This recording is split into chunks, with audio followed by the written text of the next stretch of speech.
Good morning all of you. आज का जो हमारा चैप्टर है वो है योग और जीवन शैली, मतलब योगा एंड लाइफस्टाइल। तो योग का हमारी जीवन शैली पर क्या क्या प्रभाव पड़ता है, क्या क्या इसके लाभ हैं, इन सभी बातों के बारे में हम आज डिस्कस करेंगे। तो सबसे पहले हम जो डिस्कस करेंगे इसमें वो करेंगे कि इसका हमारी ज़िंदगी में लाभ क्या क्या है, इसके आसन क्या क्या हैं, इन आसनों को करते कैसे हैं, किस बीमारी में क्या काम आते हैं, कौन से आसन किस बीमारी के लिए बने हैं। तो इसमें इन सभी चीज़ों के बारे में हम डिस्कस करेंगे। जैसे कि इसके बेनिफिट्स हैं, बेनिफिट्स कैसे हैं, वज्रासन के, हस्तासन के, त्रिकोणासन के, ये सारी चीज़ें हम इसमें डिस्कस करेंगे। तो बीमारियों में जैसे मधुमेह है, डायबिटीज़, तो इसमें डायबिटीज़ में हमें कौन कौन से आसन करने चाहिए। भुजंग आसन करना चाहिए, पश्चिमोत्तासन करना चाहिए, पवन मुक्त आसन करना चाहिए, अर्धमस्तेंद्र आसन करना चाहिए, उसकी विधियाँ कैसे हैं, उसके लाभ और परहेज क्या क्या है। उसके बाद है अस्थमा।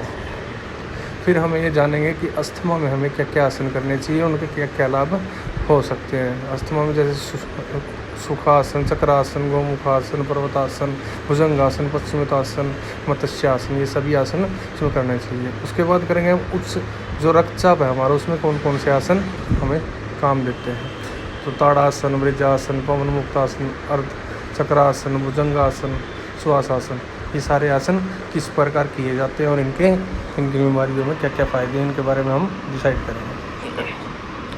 तो सबसे पहले हमें ये पता होना चाहिए कि योगा का अर्थ क्या है, क्योंकि हम किसी भी चैप्टर के बारे में अगर डिसाइड करते हैं तो पहले हमें उसके बारे में जानकारी होनी चाहिए। तो योगा है क्या।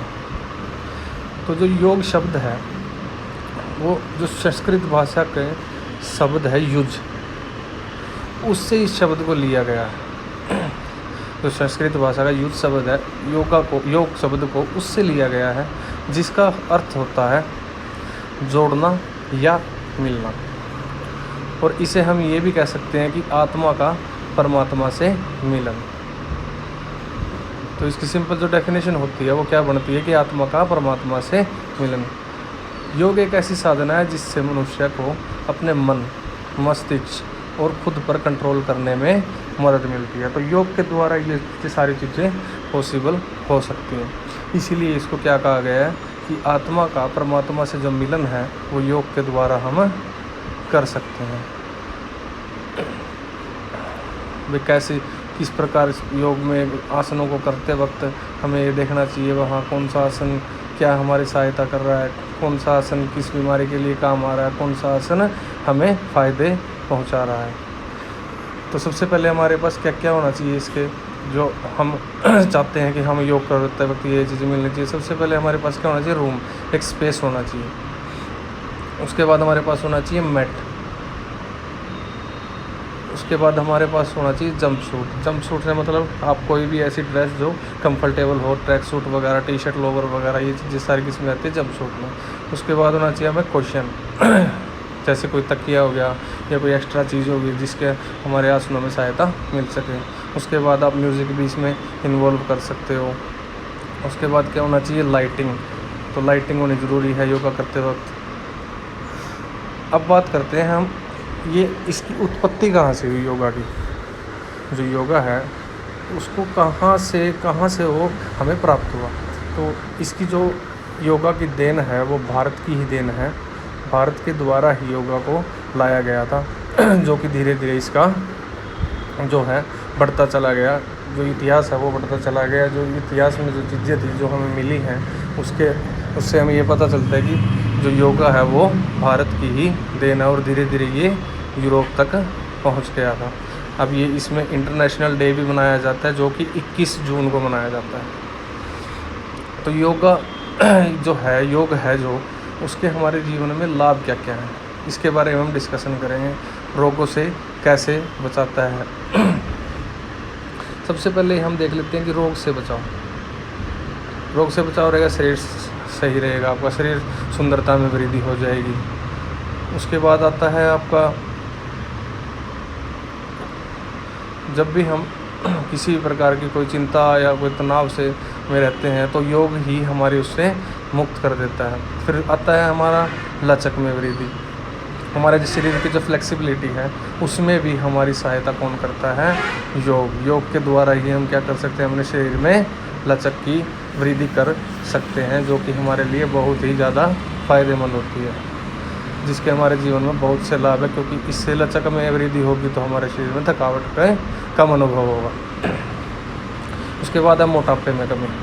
जो हमारा शरीर है अगर किसी प्रकार से मोटा है तो उस अब आगे जो हमारा टॉपिक है इस पे जिसके बारे में बात करेंगे वो है मोटापा।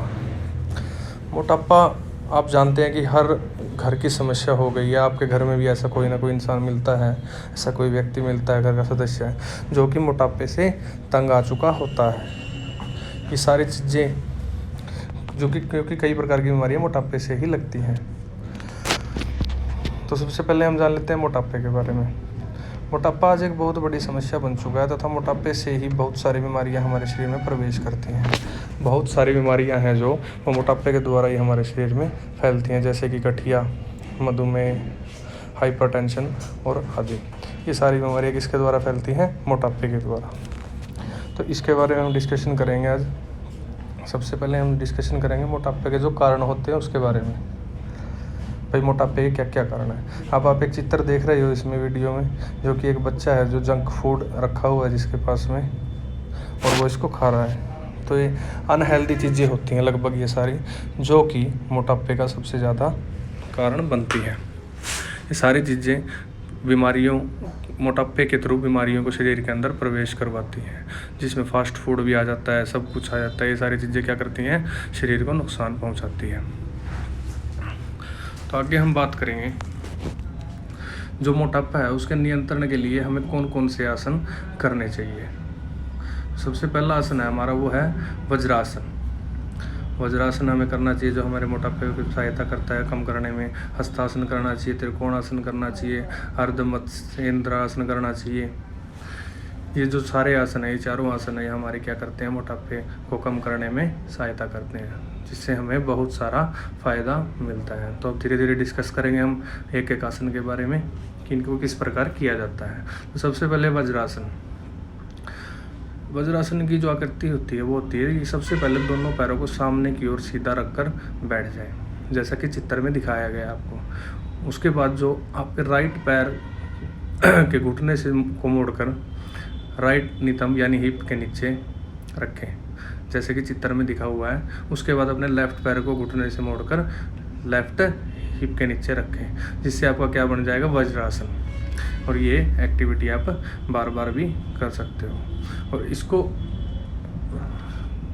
जैसे कि चित्र में दिखाया गया आपको हाथों को भी ऐसे ही सामने की तरफ रखना है। और इसकी जो बातें हैं, जो मेन बातें हैं वो क्या है कि जो आपकी कमर है, गर्दन है और सिर है वो बिल्कुल सीधा होना चाहिए, तभी आप एक अच्छे तरीके से वज्रासन की आकृति ले पाओगे। अंगूठों को आपस पीछे से अंगूठे जो हैं वो आपस में आपके मिले होने चाहिए, एड़ियाँ बाहर की तरफ होनी चाहिए। अंत में दोनों हाथों को अपनी जांघों पर रखें और आँखों को बंद कर लें। आँखें बंद करने से आपको अच्छे तरीके से इसमें मदद सहायता मिलती है और अच्छे तरीके से आपका ध्यान इसमें लगा रहता है। तो इसमें जो बरती जाने वाली सावधानी है वो क्या क्या है? जिस भी व्यक्ति को जोड़ों में दर्द हो वो इस आसन को न करे, क्योंकि ये जो वज्रासन है ये जोड़ों के जो दर्द होते हैं उसमें परेशान नहीं करता जब आप एक आसन की आकृति लेते हो। जिस व्यक्ति को कमर में दर्द हो वो इस आसन को न करे।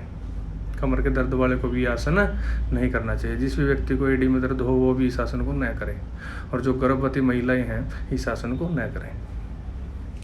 नेक्स्ट है जो हमारा वो है हस्तासन। जो हस्तासन इसमें क्या करना है? इस आसन को करने के लिए सबसे पहले अपने पैर मिलाकर सीधे खड़े हो जाओ, बिल्कुल सीधे, हाथ नीचे बिल्कुल सीधे। उसके बाद एक लंबी सांस को भरते हुए दोनों हाथों को सीधा ऊपर उठाकर दोनों हाथों की उंगलियों को एक दूसरे से फंसाते हुए सीधे ऊपर उठाएं। उसके बाद शरीर को ऊपर की तरफ खींचें, जैसा कि चित्र में दिखाया गया है। आपको पूरा खिंचाव लेना है। फिर धीरे धीरे सांस को छोड़ते हुए शरीर को, जैसे कि आपके हाथ हैं, उसको नीचे की तरफ लेके आएं। और इसमें जो बरती जाने वाली सावधानियां हैं वो क्या क्या हैं उसके बारे में हम डिस्कस कर लेते हैं अभी। जिस भी व्यक्ति को पीठ में दर्द हो वो इस आसन को न करे, क्योंकि बॉडी में इसमें खिंचाव लाना पड़ता है तो इसलिए उसमें दिक्कत हो जाती है। जिस भी व्यक्ति को कोई चोट लगी हो वो इस आसन को न करें। उसके बाद हम बात करते हैं त्रिकोणासन की। जो त्रिकोणासन है, सबसे पहले दोनों पैरों के बीच थोड़ा अंतर रखते हुए सीधे खड़े हो जाएं। बिल्कुल सीधा खड़ा होना, आपको दोनों पैरों के बीच में आपको गैप कर लेना है। उसके बाद सांस को अंदर भरते हुए लेफ्ट हाथ को सामने से लाते हुए पंजे के पास भूमि पर टिका दें, जैसे कि चित्र में आपको दिखाया गया है कि एक घुटने को, जो आपका एक जिस हाथ गया है आपका, उसी घुटने को मोड़ते हुए नीचे की तरफ हाथ को लगा दें। और इसमें जो सावधानियां बरती जाती हैं वो क्या है, जिस भी व्यक्ति को पीठ की चोट लगी हो वो इस आसन को न करे, उसे ये आसन नहीं करना चाहिए। जिस व्यक्ति का उच्च रक्तचाप हो वो इस आसन को न करे, वो भी उसे भी नहीं करना चाहिए। जिस व्यक्ति को माइग्रेन की शिकायत हो वो भी इस आसन को न करे। नेक्स्ट जो हमारा आसन है वो क्या है, अर्धमत्स्येंद्र आसन। इसमें क्या है, अर्ध का मतलब क्या होता है, आधा। आधा जो शरीर है हमारा वो इसमें मुड़ा होता है, जैसा कि आपको चित्र में दिखाया गया है। तो इसके बारे में हम आगे डिस्कशन कर लेते हैं कि कैसे इसको करना चाहिए। सबसे पहले इस आसन को अर्धमत्स्येंद्र इसलिए कहा जाता है क्योंकि इस आसन में हम अपने शरीर को आधा ही मोड़ते हैं, इसलिए इसको ये नाम दिया गया, जैसा कि आप चित्र में देख सकते हो। इस आसन जो संस्कृत में अर्ध है का अर्थ आधा होता है, जो संस्कृत भाषा का शब्द इसमें यूज़ किया गया है।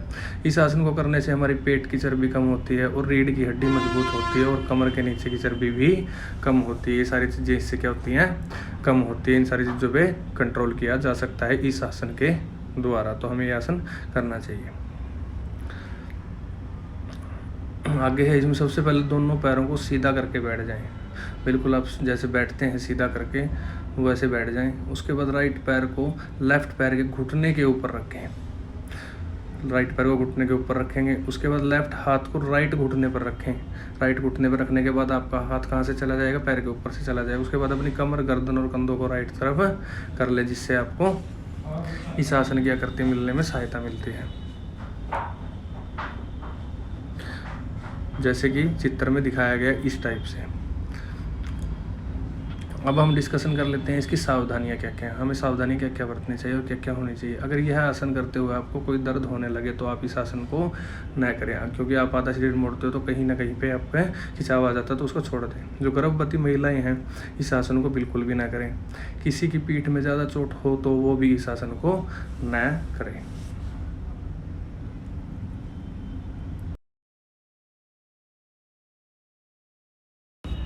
अब आगे है जो हम नेक्स्ट डिसीज़ के बारे में जो आसन की जानकारियाँ प्राप्त करेंगे वो क्या है, मधुमेह, डायबिटीज़। मधुमेह भी बहुत एक खतरनाक बीमारी है, जिसको मतलब कि जो आपको फ़ोटो दिखाई गई है इसमें, जैसे इसको चेक किया जाता है, क्या किया जाता है, फिंगर पे एक पिन लगा के उस ब्लड के साथ इसका चेकअप किया जाता है। तो ये भी एक बहुत ही खतरनाक बीमारी है। इसके लिए भी हमें क्या क्या आसन करने चाहिए वो भी इसमें बताया गया है। तो मधुमेह के लिए जो हमें आसन करने चाहिए, सबसे पहले हमें क्या है, इसको ये जानना ज़रूरी है कि हमें इससे क्या क्या दिक्कतें हो सकती हैं। तो मधुमेह एक खतरनाक बीमारी है जो कि एक पोषक तत्व का विकार है, ये भी बात है। मधुमेह बीमारी ऐसी है, अगर मधुमेह की रोकथाम न की जाए तो यह किडनी फेल, जो किडनी है हमारी उसका फेलियर हो जाता है धीरे धीरे, अगर इसको टाइम पे नहीं देखा जाए तो। जो आँखों की रोशनी है वो धीरे धीरे कम होती जाती है। हृदय से जुड़ी बीमारियां जो हैं वो उनका होने का खतरा बना रहता है, डायबिटीज़ के कारण वो बढ़ती चली जाती हैं, उसमें दिक्कत आती रहती है, क्योंकि हार्ट के मरीज़ हो जाते हैं डायबिटीज़ वाले, जो भी हैं जितने भी हैं वो भी डायबिटीज़ के मरीज़ हार्ट की तरफ चले जाते हैं।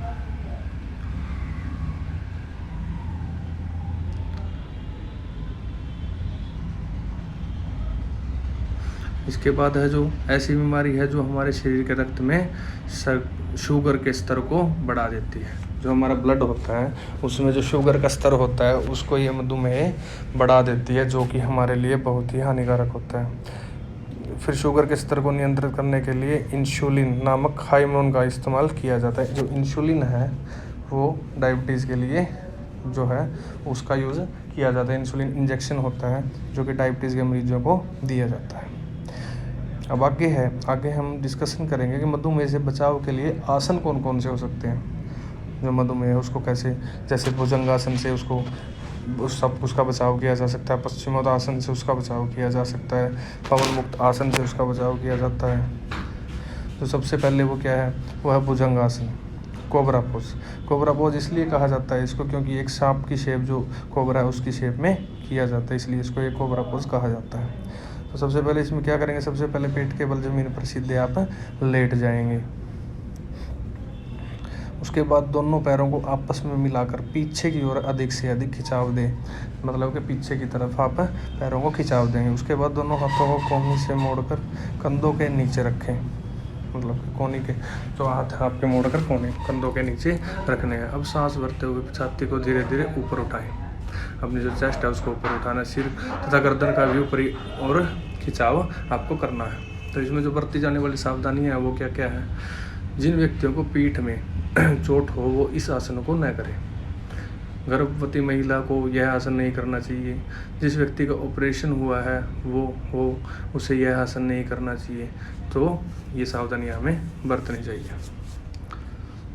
आगे है पश्चिमोत्तासन,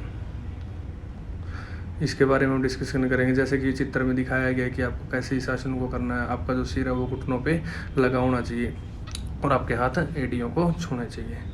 तो इसको कैसे किया जाता है, सबसे पहले नीचे बैठें, अब ज़मीन पर बैठ जाएंगे, बिल्कुल सही सीधे पैर कर लेंगे। अब अपने पैरों को सीधा जोड़कर अपने सामने खींचते हुए रखें और दोनों पैरों का ऊपरी हिस्सा छत की तरफ होना चाहिए। जो आपके अंगूठे हैं वो सिर्फ छत की उंगलियां हैं वो छत की तरफ होनी चाहिए। और अब जब नीचे बैठे तो रीढ़ की हड्डी सीधी होनी चाहिए और अपने हाथों से अपने पैरों के अंगूठों को आप पकड़ लेंगे, जिससे आपका ये आसन हो जाएगा। तो इसमें जो बरती जाने वाली सावधानियाँ क्या क्या हैं उसके बारे में डिस्कशन कर लेते हैं। इस आसन को हमेशा खाली पेट ही करना चाहिए, मतलब कुछ भी खाए पी कर नहीं करना चाहिए। ये हमें मॉर्निंग में ही करना चाहिए, सुबह। अगर किसी व्यक्ति को आंतों में सूजन हो वो इस आसन को न करे, क्योंकि इसका जो आसन का जो पोस्चर है वो आंतों में दबाव डालता है। अगर किसी की कमर में तकलीफ हो वो भी यह आसन न करे, क्योंकि ये कमर पे भी प्रभाव डालता है। आगे जो है वो हम डिस्कशन करेंगे पवन मुक्त आसन पे। जो पवन मुक्त आसन है वो कैसे किया जाता है, जैसे कि आप चित्र में देख रहे हो पवन मुक्त आसन की जो ये शेप दिखाई गई है इस चित्र में, ऐसे पवन मुक्त आसन की आकृति बनती है। तो इसको कैसे किया जाता है उसके बारे में डिस्कशन कर लेते हैं। सबसे पहले हिप्स के सहारे ज़मीन पर लेट जाएंगे आप, फेस आपका ऊपर की तरफ, छाती आपकी ऊपर की तरफ और कमर ज़मीन की तरफ। उसके बाद दोनों हाथों से घुटनों को मोड़कर छाती पर, दोनों हाथों को से घुटने मोड़कर आप साथ चेस्ट की तरफ ले आएंगे, चेस्ट की तरफ सीधा कर देंगे इसको। उसके बाद सांस को छोड़ते समय दोनों घुटनों को हाथों से दबाकर छाती से टच करें और सिर को उठाते हुए घुटनों से अपने नाक को टच करें। यह आसन 30 सेकंड से 2 मिनट तक आप करें, क्योंकि इस 30 सेकंड से 2 मिनट तक ही इसका आप फ़ायदा उठा सकते हैं। इसकी सावधानियां क्या क्या हैं, जिस भी व्यक्ति को कमर में दर्द है वो इस आसन को न करें। जिस भी व्यक्ति को घुटनों में दर्द है वो भी इस आसन को न करें। भोजन करने के तुरंत बाद इस आसन को न करें।